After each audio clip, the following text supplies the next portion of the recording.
This podcast episode contains explicit discussions and references to suicide, self-harm, and related sensitive mental health issues. These topics may be distressing to some viewers and listeners. Viewer and listener discretion is advised. If you or someone you know is experiencing suicidal thoughts or emotional distress, confidential support is available. Canada, Suicide Crisis Helpline. Call or text 988, 24 hours a day, 7 days a week. United States, 988 Suicide and Crisis Lifeline. Call or text 988, 24 hours a day, 7 days a week. International, visit findahelpline.com to locate support services in your region.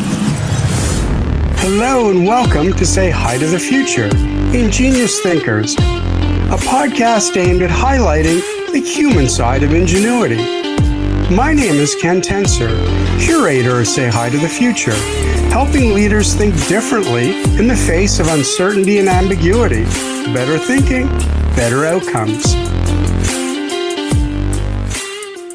With me today is Flavia Ceschin, the founder and executive director of Heartache to Hope, an organization that helps individuals cope with the loss of a loved one by suicide. Flavia, welcome to Say Hi to the Future. Well, thank you, Ken. Thank you for inviting me and for giving me the opportunity to share about something that's very dear to my heart, Heartache to Hope.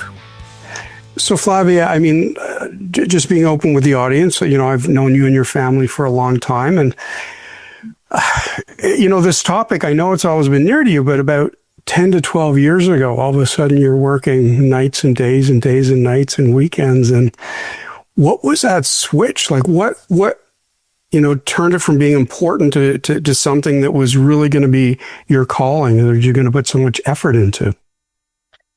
I don't know if you're going to like this answer, because it's kind of like what I call a woo-woo answer kind of thing. And you're talking about Heartache to Hope and how it came about and why it is so very important to me. And the short answer to why I put so much time and effort into it is because I can't fail the universe.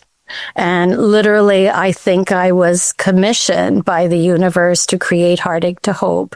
And I got the idea while working at a children's grief support program, that it was very needed. And I found out that, yes, it is very needed, even more than I thought, and that Heartache to Hope has a place in the world, and suicide loss grievers really need all the support that we offer, and they don't get it elsewhere in terms of the comprehensive program that we have. And some people have said that our program is life-saving. And the reason why I say it's kind of, I was commissioned by the universe is because a lot of things fell into Heartache to Hope's lap, it seemed. It was meant to be. And it needs to continue for all the people who come to us to access our services. So when you say fell into your lap, like what fell into your lap? What made it obvious or self-evident that it had to be? I think the first time I got the idea, it was while I was working with a young client who experienced a suicide loss. And I really got the idea that, boy, suicide loss is very different than any other loss.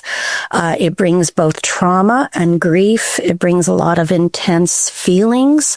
It brings a lot of confusion. As to what happened, why did this happen? It brings a lot of very unique feelings like anger and guilt. And people really need extra care over and beyond group support. So, and when I say things fell into our lap, or Heartache to Hope's lap, is things like website, like one day, you know, I'm working with a young person in my office and who's a little bit loud maybe and bouncing off the walls a little bit. And my next door neighbor in the office, who I had never met in over a year, that we both had been working side by side, decides to knock on the door and say, "I'm sorry, I can't think." And then after we chat, winds up creating a website for Heartache to Hope. So a lot of things really, a lot of friends of Heartache to Hope kind of just fell into my lap, sort of telling me, yes, this is needed. Proceed. And whenever I had doubts, that I think probably anybody, even who starts a business of any kind, for profit, not for profit, you have doubts along the way. Can I do this? Is this possible at this point in time? And every time I had a doubt like that, somehow I got the message, yes, it's needed. You need to continue. Just keep walking. As Churchill said, when you're going through hell, just keep going, kind of thing. So that's why I get, I really feel it's something that's needed. And every person who has come to Heartache to Hope says it's very needed, and that they can't find all the different kind of supports that we offer elsewhere. Why do you think it's hard to find? Is it the whole subject? It's not a taboo in society, but it's something that we don't wear on our T-shirts. I think it is a taboo. I think there is still a stigma. It's not too many decades ago where suicide was a criminal offense. It's a lot of some religions have eased up on the idea of, taking your own life is a sin. But many religions haven't. And I think, the stigma of suicide, because it just goes against our very basic instinct of survival, is still there. And for suicide loss grievers, definitely the stigma is still there for most of them. There's a feeling of being judged as a family when you've had a suicide in the family. But I think also more than that, the stigma kind of causes us to self-judge. So there's self-stigmatization in addition to it. I think because it's the only death where somebody took their life that we feel still to this day that we missed something. We could have done more. We did the wrong things. We failed this person. And that causes a lot of judgment. So it's, that stigma, I'm going to call it not rather taboo, but stigma makes it harder to talk about too. And that's why, one of the reasons why people come to Heartache to Hope, because they get understanding and they can talk about it without judgment. Is that, as you describe it, I mean, as, reading your site and whatnot, complicated grief, it's not a term I'm pretty sure I understand, but can you talk about it? Because when you describe it now, that seems to be what makes it so complicated, is it's not easy to accept a heart attack, but we understand that it happens and it's not something that we could readily have seen. Yeah, I say it's complicated grief because of all the very intense feelings that it brings, to start off with. And sometimes even contrasting feelings, Opposite feelings is something that human beings find tough to cope with. And by that I mean you can be angry at the person and you can feel very sad at the person. You can feel very compassionate towards them, but on the other hand, you can sort of say, I don't get it. Why would they do this? They didn't think of me. So there's like a lot of contrasting feelings that make it complicated. And the other complicated part is that really one of the things that everybody who experiences a suicide loss has to do is put a narrative to it. Like have an understanding of how did this individual get to the point that they couldn't go on living? What were the factors? And and there's a lot of factors and understanding it. Even professionals don't really understand suicidal behavior. We're just starting to understand it, a little bit more. That makes it complicated. The intense emotions makes it complicated. The stigma makes it complicated. Self-stigmatizing makes it complicated. Not having the words to talk about it makes it complicated. And the nature of it, and how we take on certain responsibilities for the death, makes it complicated as well. And the other piece is, it's always traumatic. And we have a lot of different services, and one of the supports that we have is specialized trauma therapy for the experience of finding the person or witnessing the death. And you've got the traumatic images there. But you don't have to have found your loved one, and you don't have to have witnessed the death to have that trauma, because it's a violent death, and there's always, I'm going to say, mutilation of the body. And that makes it complicated, the trauma of, imagining what the person experienced, even imagining what were their last moments like. Did they regret what they did? And then it was too late. And that seems to cause a lot of distress.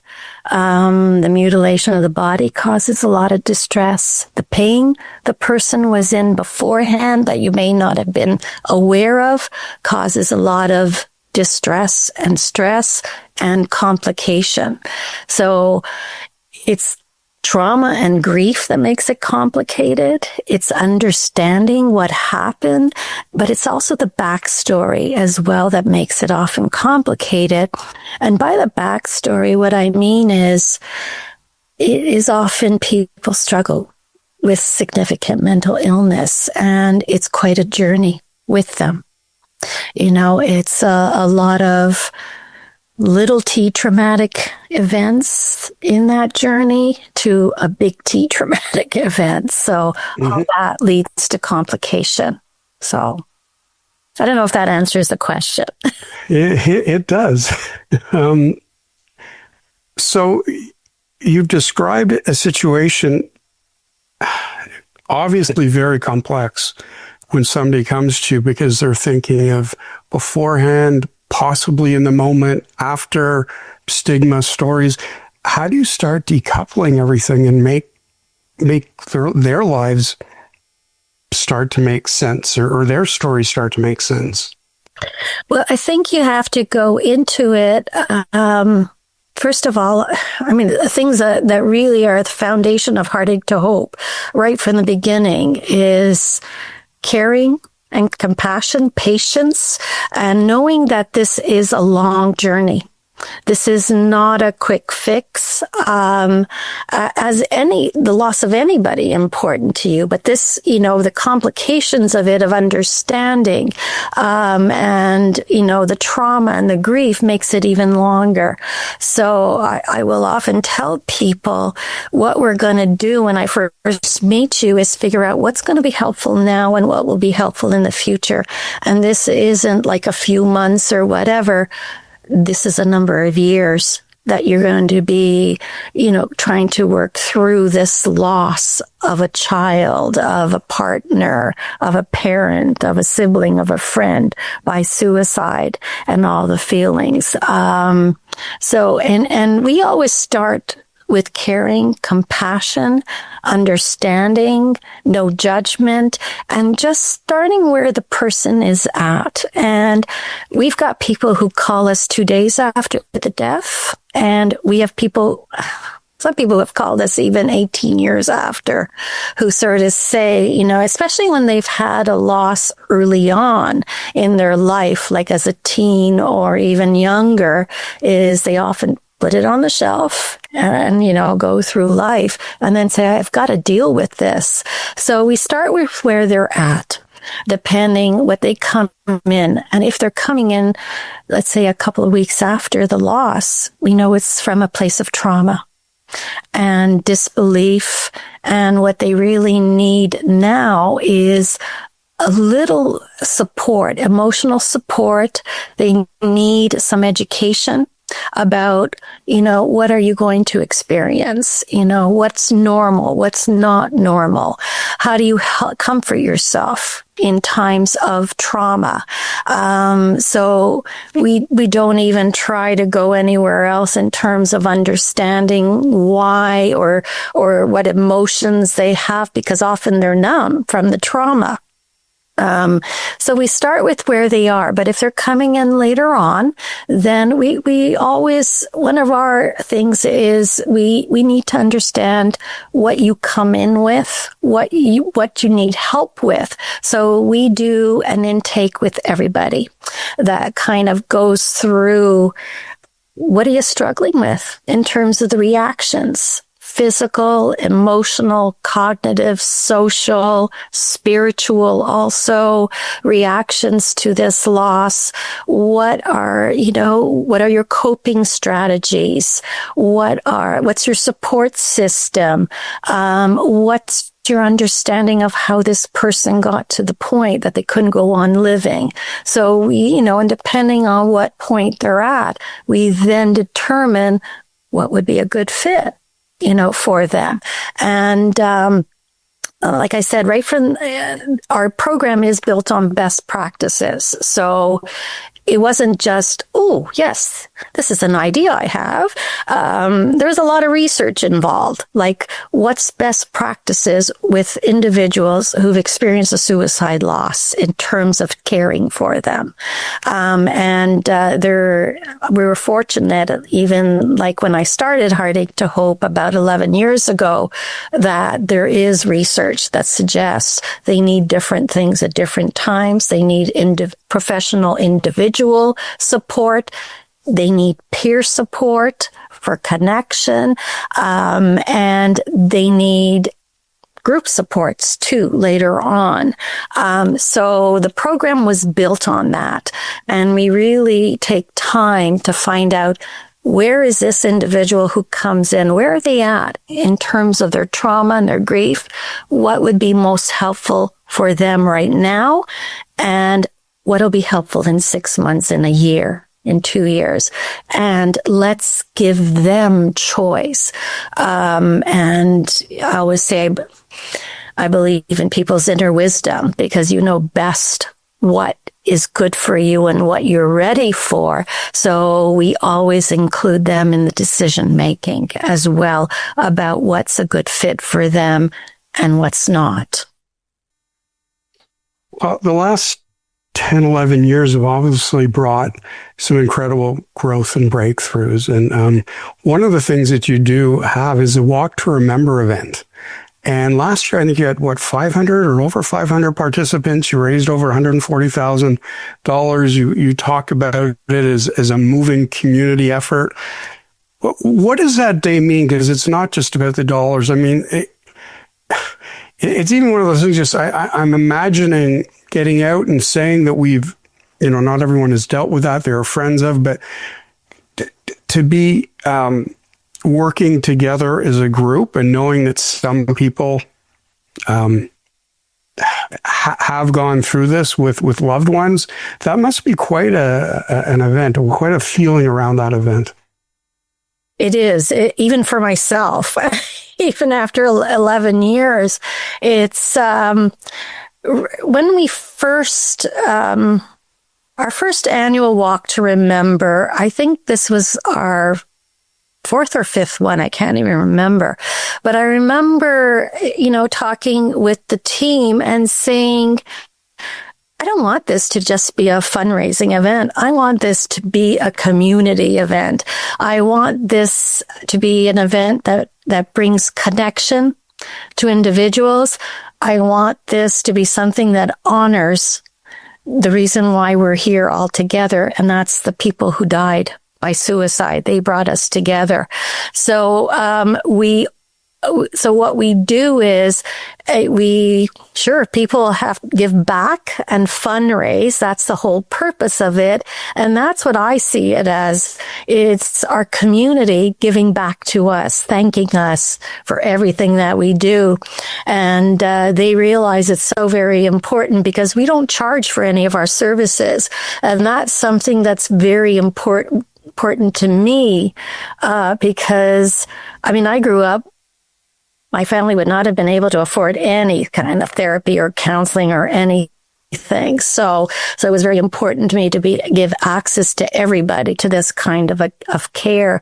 And our community has responded over every kind of walk to remember with giving love back to us, and giving back some of the care and the compassion that we showed them and understanding they showed them. So it can be pretty emotional because people come together who were in 12-week groups and see each other maybe, in person for the first time, or grief counselors, trauma therapists, peer supporters, see people that they used to help, a long time ago. So it really is families coming together. It is people who really get it. That that you can laugh, you can smile, but you're still grieving. It makes it more comfortable to be together, and they feel understanding, and also they get the opportunity to memorialize their loved one, to honor them. So what it means to Heartache to Hope is exactly what I said. Not just helping us continue to do our work, but it feels like all the love that our community gives back to us. And many a staff member has shed a tear at these times. So it's so that's the meaning. I don't know if that's what you meant by absolutely is the walk to remember. And of course, as we go along every year, our financial needs increase. And because our growth is so astounding from year to year. Last year, we helped 450 suicide loss grievers across Ontario and even across Canada. This year already, we're at over 430 people who reached out to us, which, one of, the person who looks at our stats said that's a 38% increase from last year, and that's something like, how do we cope with that growth in client base? So, and it's almost as if our community understands that and gives back so that other, more people can be helped. So Flavia, one of the things you just mentioned was, or alluded to, is how difficult it is on your team. Because yes, you have breakthroughs, I'm sure. Well, I know in terms of helping people, deal with their grief, but this is a pretty challenging daily undertaking for people. How does you and your team face it? We do it through different ways. You have to take breaks regularly, I think. We do it through, and we haven't, I'm going to be truthful, we haven't really kind of developed all the supports I think we need completely, but we've started to. We support each other by regular meetings, by regular, opportunities to consult on cases. What I'd like to do more as we, because I kind of feel like Heartache to Hope was like a toddler, and now we're going to preschool, or entering grade 1. And we got to kind of always, increase everything that we do and change how we do it, including how do we support our staff and everything, and our peer supporters too, because they're a part of the team, not just our grief counselors, but our peer supporters. So we do it through regular meetings where we support each other on cases, or even just kind of find out how are we all doing, what's come up for you. we started doing some events, like some social events, dinners, but we have to do more of that. We do continuing education and, of course, regular time off. And for most of the grief counselors, I mean, we have our own counselors or therapists as well that we can, that we can talk to. But everybody is open to everybody else, and everybody, and it's not uncommon for somebody to say, oh yeah, I was talking to, this person about this case and how difficult it is. And for peer supporters, we're very mindful that they need even more support than the professional grief counselors, because they are helping others with something that they have lived experience with. So we really support them in as many ways as we can. We check in on them, about clients, about how they're doing, if they need a break in what they do, as well as our grief counselors. If they need a break, they can have it. So we do different things. I don't think we're quite where I would like to be in terms of the staff and peer support, but we're getting there, I think. Very good. And Flavia, it's amazing how quickly the time goes. I'm speaking with Flavia Ceschin, founder and executive director of Heartache to Hope. You talked about the organization moving from toddler stage to preschool. Last question. And so what's your hope for the next 10 years or even 5 years? What's the next step? Being a charity, that we're still around. That's my hope, number one. And my hope is that I can balance kind of like the fundraising with the growth in need. But for myself, in terms of the next even 3 to 5 years, is I would love to see us getting into another gap in services, because that's how Heartache to Hope, and the services we provide for suicide loss grievers grew out of, a gap in services that I noticed. I would next like to go to helping families where there was a suicide attempt and the person survived. And there doesn't seem to be quite enough support for individuals who attempted and survived, and also the family members of these individuals, because we do get calls from families who, kind of say to me, I need help. Like, my son, my daughter, my life partner's coming back home from the hospital. What do I do? What do I watch out for? How do I help them? How do I be? And I'm a firm believer that, often you need education, you need professional help, but you need mutual support as well from other peers, and that they're all helpful. So that's somewhere that I see Heartache to Hope going towards. And the other piece of it is making sure that everybody has access to our services. And the virtual kind of helped us with that. So even people in small towns who don't have any supportive services nearby can access us virtually. But I'd like to see maybe even us providing training to other professionals, to maybe, so that they can open up Heartache to Hope kind of groups and grief counseling and everything in their areas as well. And the third thing that I want to do is start appropriate support for suicide loss grievers from day one. So provide training to first responders, paramedics, police, victim services, so that, and maybe even start, have victim services volunteers who have had suicide loss, who can be there, who really gets it, so that really the right kind of support can start all the time from day one.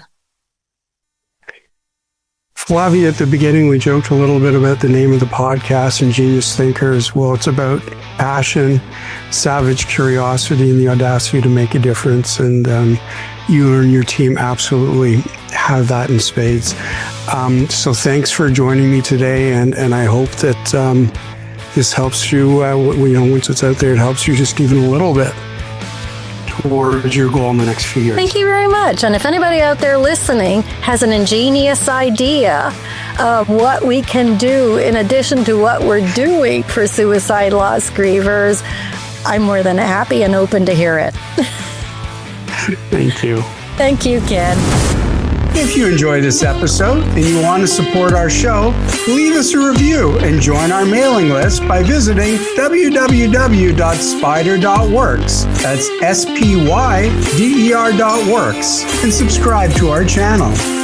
Leave us a comment with who we should interview next. Thank you for listening, and see you all next Friday.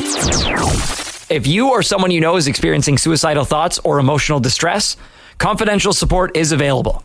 Canada, Suicide Crisis Helpline. Call or text 988, 24 hours a day, 7 days a week. United States, 988 Suicide and Crisis Lifeline. Call or text 988, 24 hours a day, 7 days a week. International, visit findahelpline.com to locate support services in your region.